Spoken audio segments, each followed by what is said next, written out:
জ্যোৎস্না ও জননীর গল্প, হুমায়ুন আহমেদ, পর্ব ৪২। রাত ১০টা। তুমুল বর্ষণ হচ্ছে। নাইমুল অতীত বাড়ি স্কুলের অ্যাসিস্ট্যান্ট হেডমাস্টার তালেবুর রহমান সাহেবের বাড়ির উঠানে। টিনের চালের এক প্রান্ত থেকে প্রবল বেগে বৃষ্টির পানি নেমে আসছে। নাইমুল এই পানিতে গোসল সারছে। বৃষ্টির পানি বরফের মতো ঠান্ডা। নাইমুলের শরীর কাঁপছে, কিন্তু গোসল শেষ না করে উঠতে ইচ্ছে করছে না। তালেব সাহেব একটা শুকনা গামছা এবং ধোয়া লুঙ্গি নিয়ে বারান্দায় অপেক্ষা করছেন। তালেব সাহেবের পাশে তার বড় মেয়ে চাঁপা। চাঁপা 9-এ পড়ে। চাঁপার হাতে একটা হারিকেন। চাঁপার মা আমেনা বেগমও কিছুক্ষণ স্নানের দৃশ্য দেখছেন। এখন তিনি গেছেন রান্নার আয়োজনে। ঘরে কিছুই নেই। অতি দ্রুত কিছু ব্যবস্থা করতে হবে। ডিমের তরকারি, বেগুন ভাজি, মাছকলাইয়ের ডাল। খোঁয়ারে মুরগি আছে, মুরগির মাংস করতে পারলে ভালো হতো। সন্ধ্যার পর মুরগি জবেহ করা নিষেধ বলেই মুরগি জবেহ করা যাচ্ছে না। যে মানুষটা গোসল করছে সে কোনো সাধারণ মানুষ না, সে মুক্তিযোদ্ধা। মুক্তিযোদ্ধারা যুদ্ধ শুরু করেছে। স্বাধীন বাংলা বেতার থেকে এরকম খবর পাওয়া গেলেও তালেব সাহেবের পরিবার এই প্রথম চোখের সামনে একজন মুক্তিযোদ্ধা দেখছে। কি সুন্দর চেহারা, দেখেই মনে হয় বড় ঘরের সন্তান। পথে পথে ঘুরছে। তালেব সাহেব বললেন, আপনার সাবান লাগবে? ঘরে সাবান আছে। নাইমুল বলল, সাবান লাগবে না। বৃষ্টির পানি ঠান্ডা না? বেশ ঠান্ডা। তাহলে বেশিক্ষণ থাকবেন না, উঠে পড়েন। নাইমুল বলল, আরেকটু থাকি। তালেব সাহেব বললেন, আপনার জন্য একটু চা করতে বলবো? ঘরে চায়ের ব্যবস্থা আছে, গুড়ের চা। রান্না হতে সামান্য বিলম্ব হবে। গোসল ছেড়ে চা খান, ভালো লাগবে। চা দিতে বলুন। চাঁপা দৌড়ে তার মাকে চায়ের কথা বলতে গেল। সে একটা মুহূর্তের জন্য মানুষটাকে চোখের আড়াল করতে যাচ্ছে না। তাদের বাড়িতে একজন মুক্তিযোদ্ধা অস্ত্র হাতে উঠে এসেছে। অবিশ্বাস্য ব্যাপার। মানুষটার প্রতিটা কথা সে খুব মন দিয়ে শুনতে চায়। তালেব মাস্টার বললেন, কিছু মনে করবেন না, আপনার দলে আর লোকজন কোথায়?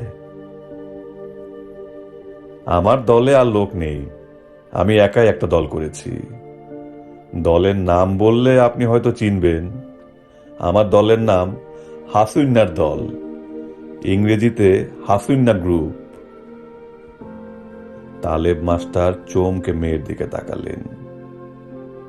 হাসুইন্নার দলের অসীম সাহসী কর্মকাণ্ডের খবর এই অঞ্চলের সবাই জানে। এই মানুষটা হাসুইন্না?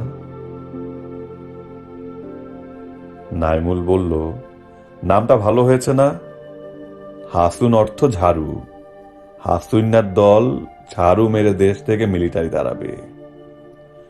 চাঁপা হেসে ফেলল। মানুষটার কথা তার এত মজা লাগছে, সে চট করে হাসি থামিয়েও ফেলল।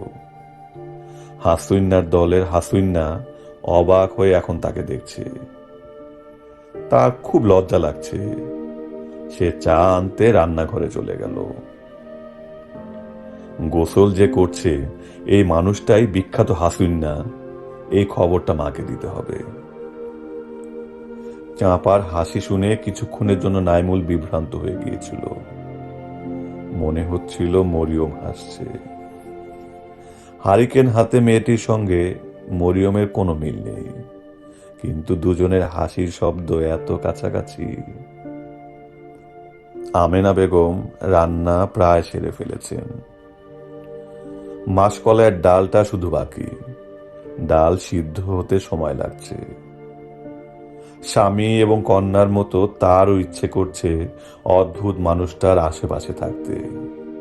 সেটা সম্ভব হচ্ছে না। রান্নাঘর ছেড়ে যাওয়া যাবে না, ডাল ধরে যাবে। আয়োজন সামান্য, এর মধ্যে একটা যদি নষ্ট হয় বেচারা খাবে কিভাবে? এরা বনে জঙ্গলে ঘুরে বেড়ায়, আরাম করে একবেলা হয়তো খেতেই পারে না। নাইমুল আয়েশ করে চায়ে চুমুক দিচ্ছে। তার এবং মাস্টার সাহেবের হাতে সিগারেট। মাস্টার সাহেব সিগারেট খান না। আজ একটা বিশেষ রাত। এই রাত বারবার ঘুরে ফিরে আসবে না। রাতটা স্মরণীয় করে রাখার জন্যই একটা সিগারেট খাওয়া দরকার। তালেব মাস্টার বললেন, চা খেতে খেতে গল্প করেন, আপনার কথা শুনি। নাইমুল বলল, কি গল্প করব? যুদ্ধের গল্প করেন। কিভাবে যুদ্ধ করেন এইসব? যুদ্ধের গল্প ভালো লাগে না, অন্য গল্প করি।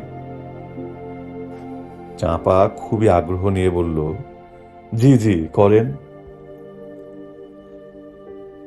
নাইমুল মজার কোনো গল্প মনে করার চেষ্টা করছে। গল্প মনে পড়ছে না। মজার কোনো গল্প শুনে যদি মেয়েটা হেসে দিত, তাহলে মরিয়মের হাসি আরেকবার শোনা যেত।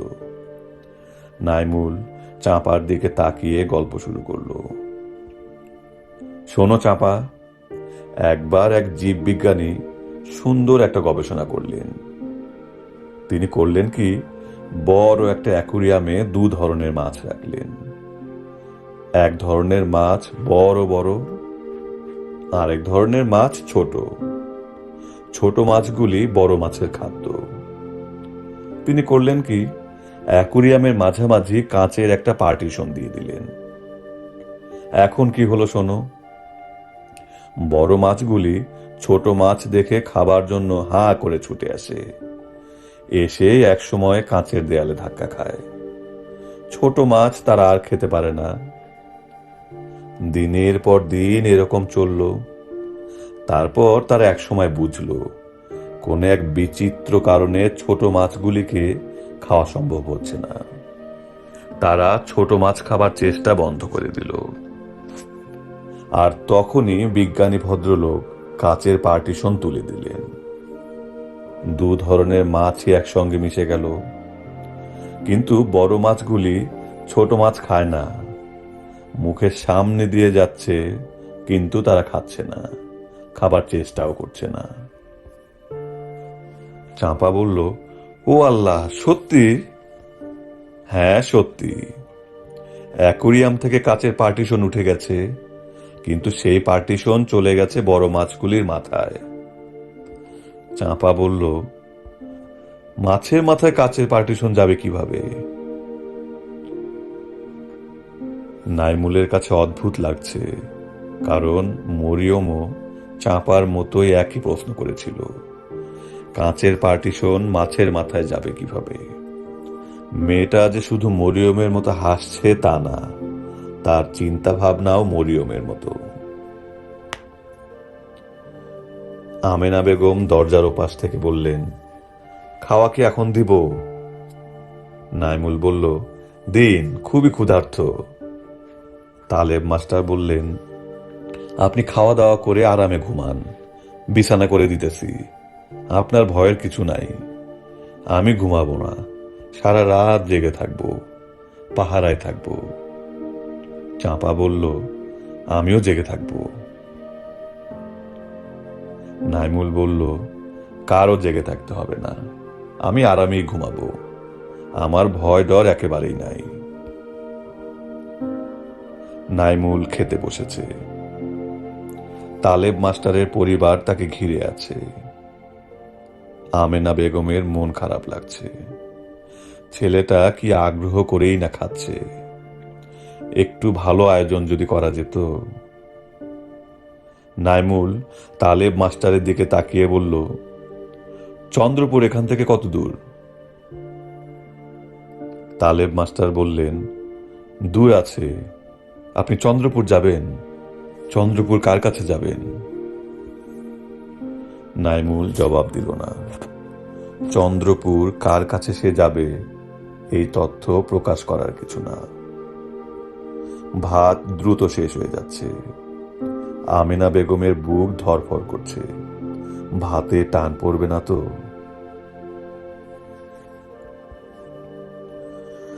চন্দ্রপুরের পীর সাহেবকে তার খাদেম এবং ভক্তরা ডাকে সুরমা বাবা।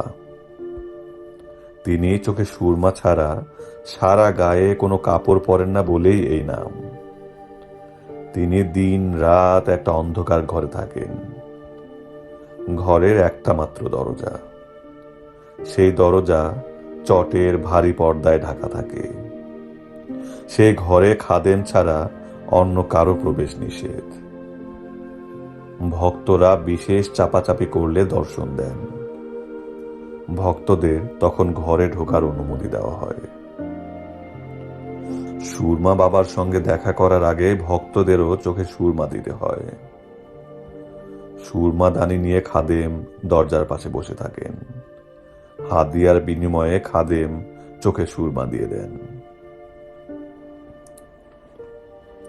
আজ চন্দ্রপুরের পীর সাহেবের হুজরাখানা জমজমাট। প্রথমত আজ বৃহস্পতিবার, সারা রাত জিগির হবে। জিগির শেষ হবে ফজর ওয়াক্তে, তখন সিন্নি দেওয়া হবে। সিন্নি হলো গরু, খাসি, মুরগি এবং চাল ডালের খিচুড়ি জাতীয় খাদ্য। সুরমা বাবার দোয়ায় এই খাদ্য অতি সুস্বাদু হয়। একবার যে খেয়ে যায় বাকি জীবন তার এই সিন্নির কথা মনে থাকে। জিগির ছাড়াও আজ আরেকটি বড় ঘটনা আছে। পীর সাহেবের দাওয়াতে ধর্মপাশা থেকে মিলিটারির মেজর সাহেব আসছেন। তিনি যেহেতু সন্ধ্যার পর থাকবেন না, কাজেই আজ সিন্নি সকাল সকাল রান্না হচ্ছে। মেজর সাহেবকে ইজ্জত করার জন্য আজ সিন্নি দেওয়া হবে আসর ওয়াক্তে। সিন্নি দেওয়ার আগে পাকিস্তানের জন্য দোয়া করা হবে। এই দোয়ায় সামিল হবার জন্য পীর সাহেব তার ভক্তদের ডেকেছেন। ভক্তদের মধ্যে অনেকে এসেছে। মেজর সাহেবকে ইজ্জত করার জন্য সুরমা বাবা আজ ঘিয়া রঙের একটা চাদর লুঙ্গির মতো কোমরে পেঁচিয়ে রেখেছেন। একবার নিজে এসে রান্নার খোঁজও নিয়ে গেলেন। সচরাচর এই কাজ তিনি করেন না। সুরমা বাবার হুজরাখানার সামনে নাইমুল বসে আছে। তার গায়ে চাদর, মুখ ভর্তি দাড়ি গোঁফের জঙ্গল। সে সুরমা বাবার সঙ্গে একান্তে দেখা করতে চায়। আজ যে ব্যস্ততা, তাতে দেখা করা অসম্ভব। তবে সুরমা বাবার এক খাদেমের হাতে 2 প্যাকেট ক্যাপস্টেন সিগারেট এবং 10টা টাকা দেয়ায় খাদেম আশ্বাস দিয়েছে দেখা করিয়ে দেবে। নাইমুল ধৈর্য নিয়ে অপেক্ষা করছে। সে খাদেমকে বলেছে সুরমা বাবার জন্য সে কিছু নজরানা নিয়ে এসেছে। বাবার সঙ্গে দেখা হবার পর সে খাদেমকেও খুশি করে দেবে। এই গরমেও নাজমুলের গায়ে কালো রঙের প্রায় কম্বল জাতীয় চাদর। তার চোখ লাল। সে মাঝে মাঝে কাশছে। চোখ লালের কারণ তার চোখ উঠেছে। এই চোখ ওঠার নাম জয় বাংলা রোগ। সবারই হচ্ছে। এই রোগ 1 সপ্তাহের বেশি থাকে না। নাইমুলের বেলায় রোগ মনে হয় স্থায়ী হয়ে গেছে। আজ নিয়ে 12 দিন হলো রোগ সারছে না। এমন কোনো কষ্ট নাই, শুধু রোদের দিকে তাকানো যায় না। চোখ কটকট করে। সকাল থেকে নাইমুলের কিছু খাওয়া হয়নি। এখন দুপুর। সিন্নির গন্ধে পেটের ভেতর পাক দিচ্ছে। গন্ধেই বোঝা যাচ্ছে এই সিন্নি আসলেই খেতে ভালো হবে। সুরমা বাবার হুজরাখানায় নাইমুলের ডাক পড়েছে। খাদেম বলল, আপনার সমস্যার কথা বাবাকে অতি অল্প কথায় বলবেন, লম্বা ইতিহাস বলার প্রয়োজন নাই, বাবা সবই বুঝেন। এখন আসেন, চোখে সুরমা দিয়ে দেই। সুরমার নজরানা 1 টাকা। নাইমুল বলল, সুরমা না দিলে হয় না, আমার চোখের অসুখ। খাদেম বিরক্ত গলায় বলল, সুরমা চোখে না দিলে বাবার সঙ্গে সাক্ষাৎ হবে না। মেজো সাহেব যে আসতেছেন, উনারও চোখে সুরমা দিতে হবে। টিক্কা খান দেখা করতে আসলে তার জন্য একই ব্যবস্থা।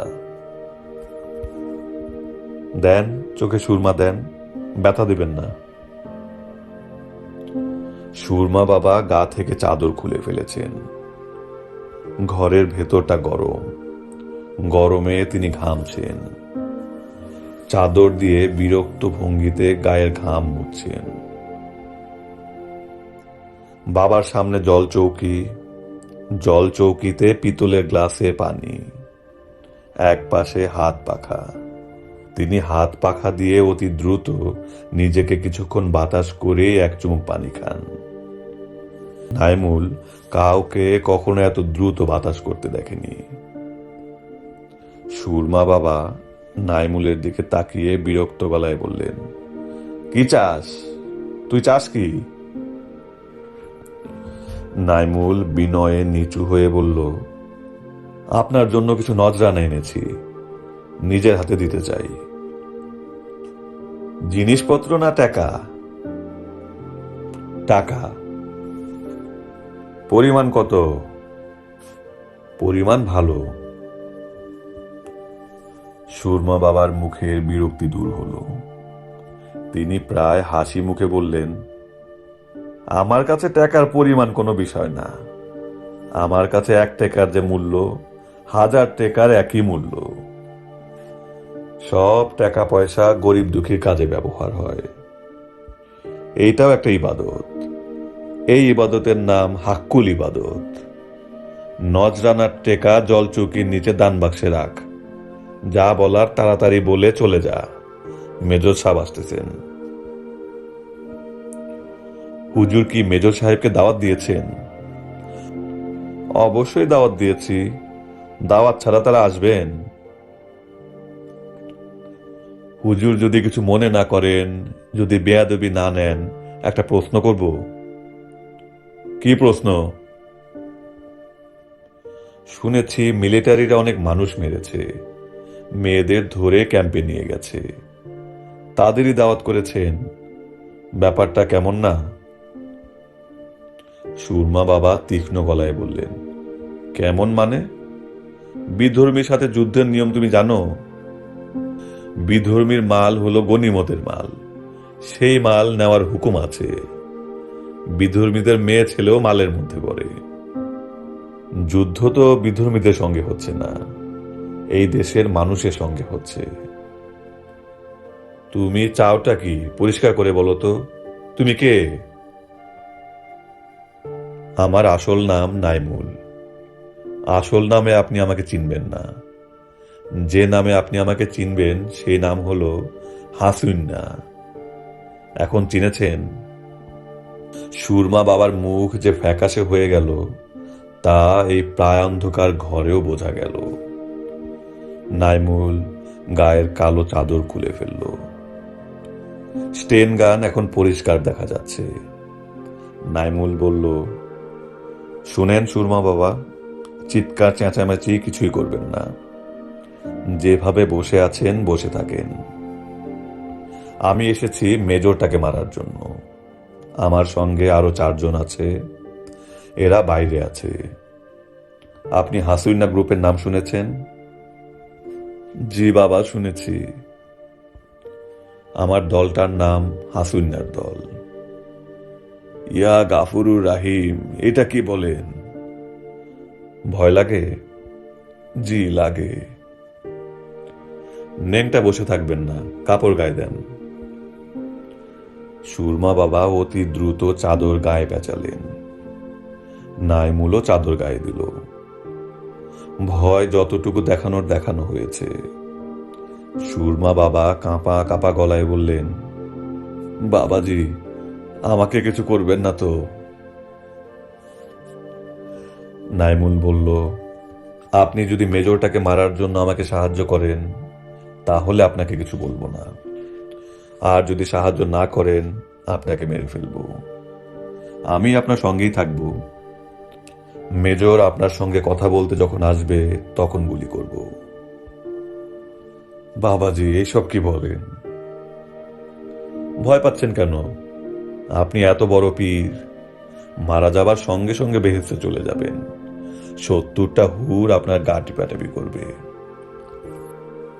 বাবাজি, ভুল ত্রুটি কিছু হয়ে থাকলে ক্ষমা দেন। হাসিনা গ্রুপের কাজ কারবার তো জানেন। ক্ষমা এক বস্তু এদের মধ্যে নাই। বিদায় নিয়েছে। দেশ যেদিন স্বাধীন হবে সেদিন হয়তো ফিরে আসবে। চটের পর্দা ফাঁক করে একজন খাদেম উকি দিল। নাইমুলের দিকে তাকিয়ে কঠিন গলায় বলল, এই তুমি আসো, বাবার সামনে বেশিক্ষণ থাকার নিয়ম নাই। নাইমুল বলল, আর একটু দেরি হবে, বাবার সঙ্গে আসল কথাই এখনো হয় নাই। সুরমা বাবা, আপনি আপনার খাদেমকে বলেন আমার দেরি হবে। সুরমা বাবা যন্ত্রের মতো বললেন, ওনার দেরি হবে, তুমি এখন যাও। খাদেম পর্দা নামিয়ে চলে গেল। ঘর আবারও অন্ধকার হয়ে গেল। নাইমুল বলল, সুরমা বাবা, মেয়ে ভক্তরা আপনার কাছে আসে না? আসে, আসে। তাদের সামনেও ন্যাংটা হয়ে বসে থাকেন? বাবাজি, আমার শরীরে গরম বেশি, এই জন্য গায়ে কাপড় রাখতে পারি না। বাবাজি গো, এবার আমারে মাফ দেন। মাফ দিলে আমি জয় বাংলার লোক হব।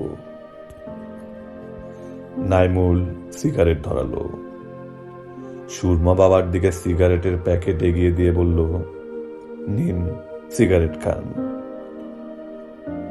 সুরমা বাবা সিগারেট নিলেন। দেয়াশলাই দিয়ে সিগারেট ধরাতে তার অনেক সময় লাগলো। তার হাত কাঁপছে। লোকে বলে আপনার জিন সাধনা আছে, সত্যি নাকি? জি বাবা, সত্যি। কয়েকটা পোষা জিনও নাকি আছে? কয়টা আছে?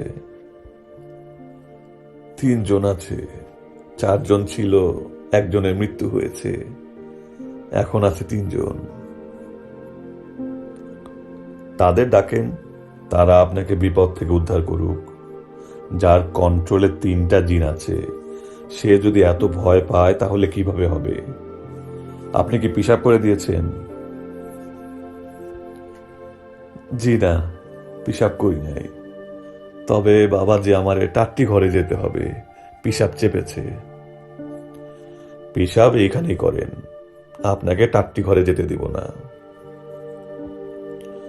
ছড়ছড় শব্দ হচ্ছে। সুরমা বাবা সত্যি সত্যি পিশাব করছেন। আসরের সময় খবর পাওয়া গেল মেজর সাহেব আসবেন না, তবারুক পাঠিয়ে দিতে বলেছেন। তবারুক নেবার জন্য ধর্মপাশা থানার একজন সেপাই নৌকা নিয়ে এসেছেন।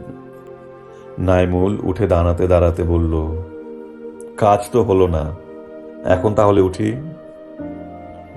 সুরমা বাবা অত্যন্ত আগ্রহের সঙ্গে বলল, জি আচ্ছা বাবাজি, জি আচ্ছা। নাইমুল সহজ গলায় বলল, আপনি কাপড় খুলে আবার ন্যাংটা হয়ে যান। আপনি ন্যাংটা বাবা, আপনাকে ন্যাংটা অবস্থায় মারি। সুরমা বাবা এমন ভাবে তাকাচ্ছেন যেন তিনি নাইমুল কি বলছে বুঝতে পারছেন না। নাইমুল বলল, দেরি করছেন কেন, কাপড় খোলেন। খুব কাছ থেকে নাইমুল স্টেন গান দিয়ে গুলি করল। সে সামান্যতম বিকারও বোধ করল না। তার একটাই সমস্যা হলো, খিদে নষ্ট হলো। ধর্মপাশা থানা থেকে হাসুইন্না গ্রুপের নাইমুলকে জীবিত বা মৃত ধরিয়ে দেবার জন্য 1,000 টাকা পুরস্কার ঘোষণা করা হলো। পুরস্কার ঘোষণা করলেন শান্তি কমিটির প্রেসিডেন্ট। তিনি রাতে থাকেন থানায়, বাড়িতে নিরাপদ বোধ করেন না। পুরস্কার ঘোষণার দুদিনের মাথায় শান্তি কমিটির প্রেসিডেন্ট দুপুরে বাজারে চায়ের দোকানের সামনে মারা গেলেন। নাইমুলের হাতেই মারা গেলেন। গুলি করার আগে নাইমুল জিজ্ঞেস করল, প্রেসিডেন্ট সাহেব ভালো আছেন? আমাকে চিনেছেন তো? আমি হাসুইন না। প্রেসিডেন্ট সাহেব জর্দা দিয়ে পান খাচ্ছিলেন। তার মুখ থেকে জর্দার রস গড়িয়ে পড়ল। নাইমুল বলল, থানায় কতগুলি মেয়েকে আটকে রাখা হয়েছে জানেন? প্রেসিডেন্ট সাহেব বিড়বিড় করে বললেন, থানায় কোনো মেয়ে আটক নাই। নাইমুল বলল, সত্যি কথা বলেন, আমি কিন্তু চাদরের নিচে স্টেন গান তাক করে আছি। প্রেসিডেন্ট সাহেব বললেন, কয়টা মেয়ে আছে আমি সঠিক জানি না। আপনার নিজের মেয়ে তো নাই, নাকি আছে? আপনি কি বলতেছেন বুঝতে পারতেছি না। গুলি খাওয়ার পর বুঝবেন। এটা খুবই আশ্চর্যের বিষয়। বুলেট শরীরে ঢোকা মাত্র মাথা পরিষ্কার হয়ে যায়। বুলেট হলো মাথা পরিষ্কারের ট্যাবলেট। প্রেসিডেন্ট সাহেব কথাবার্তার এই পর্যায়ে দৌড়ে পালাতে গিয়ে হুমড়ি খেয়ে পড়লেন। তাকে সেই অবস্থাতেই গুলি করা হলো।